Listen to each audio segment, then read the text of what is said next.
for that forward position. Boobahu not quite in a position to get a response, but there goes the backline for intense game. Magdalene goes down first. Diego is low and looking for the heal. Diego not going to have the best of times there. It's just Cielo.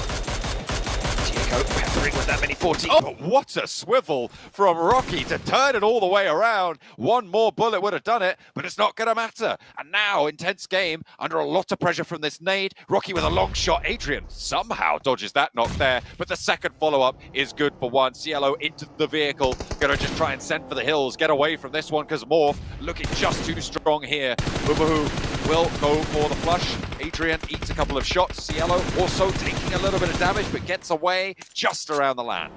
Yeah, he gets away for now, but he might just end up rotating into another team. More teams taking fights now as teams are rotating in. Hale with a nice defense. They are down to just 2 players, and Inco down to 1 player only. I see it all the way on north side. Becker in the blue zone still. I think everyone else from Inco are down. So the Brazilian squads, both teams down to a solo, and we're going to head into the next circle shift right now. Are they going to end up getting the next 2 circles? There's a decent chance they might just get it. Who knows? Who knows at this point? Sure, why not? Let's give it to them on coastline. FaZe has been taking a little bit of punishment here. 2 players knocked, but Hyper, she found under pressure from nades, and Onsen's going to move forwards to potentially put even more through. Mela putting that back even more. She found steps out wide, good looks for the sprays, looks for the flushes, but it comes back up as well from Koi. He runs one down and into the rescue, giving them more cover. Koi hops out and FaZe fall. Goodness me, Koi demolishes. The fight on the north side that was bound to play out NB versus Hyper. Hyper lose 1 player, but I think they did take down Akaze, and they got a knock too. So it's an advantage for Hyper. Definitely a big one now, a 3v1 situation. But 7th Element, they're not in the zone either. And are they looking to push over here first before going into zone?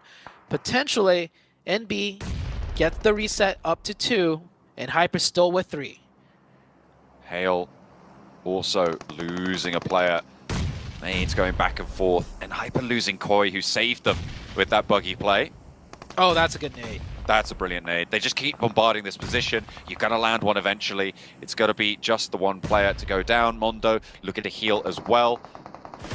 GK first swings down a little bit lower, but here comes 7th Element. Been moving down this coastline, and I think any other circle, they wouldn't have had the sort of position, the strength from this sort of position that they have right now. They can move past and maybe even look for Sunan, clear that out, and turn their attention to next Ruya. You see that.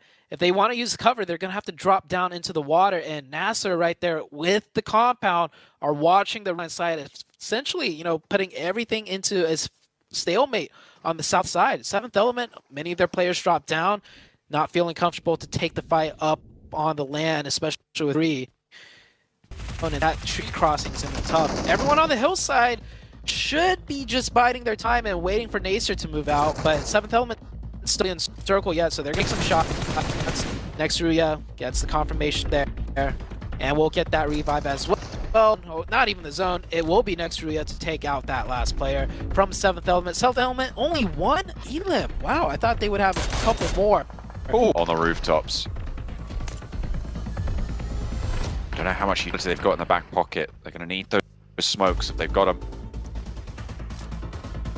Try to make something happen. We're still in a bit of a stalemate for the time being. Teams are only going to be forced out by the final zone here. So forced in cover. There's so many smokes on the side of NASR. 7 smokes for Wing, 7 on another player I just saw. There's so many loot boxes. This whole side of, or not NASR, Nongshim Red Force is going to be smoked as well. Like I said, this could go any which way. An all-out 3-way 4v4 for the finish, John. Goodness me, look at the amount of smoke just pouring out there, but Spec unloading the magazine over towards Nongshim Red Force. 2 players get knocked. That's going to slow them down a lot, which is disastrous as this zone closes. Zedwolf going down as well. Dokuma makes it forwards. Frozen as well, still active for next Ruya. And NASR looking to control from that high ground. They still have a rooftop, but Dokuma steps up, pinches a point away. Now has a challenge against the rest of Nongshim Red Force finds the backlines, and that is going to be next Ruya up to 5 eliminations. Wait, Wolf wasn't down. He was just really, really low on the HP. He's managed to move forwards. XZY with the challenge with the nades back and forth, but XZY is spotted, and that's that. 2 teams remaining. NASR versus Nexruya, and Nexruya cut down to shreds, all down to 1. This is a NASR's chicken dinner in the books. They just need to find the last player. Driving around, he's finally found. J7 goes down. He doesn't go for the thirst. Shirley gets the point. Yeah, he confirms that one. And oh, it's actually 1v2. The other player was knocked in the distance. There's a chance Frozen can clutch this 1v2. He's making a lot of noise. He's feeling the panic. And NASR, Specs got the cover. It should be done. It is indeed done. Frozen, very difficult 1v2 to clutch there. Couldn't get it done. And NASR will be the victors, getting a huge chicken dinner. They were at 7 elimination points before all that chaos broke out. I'm sure they picked up a lot more.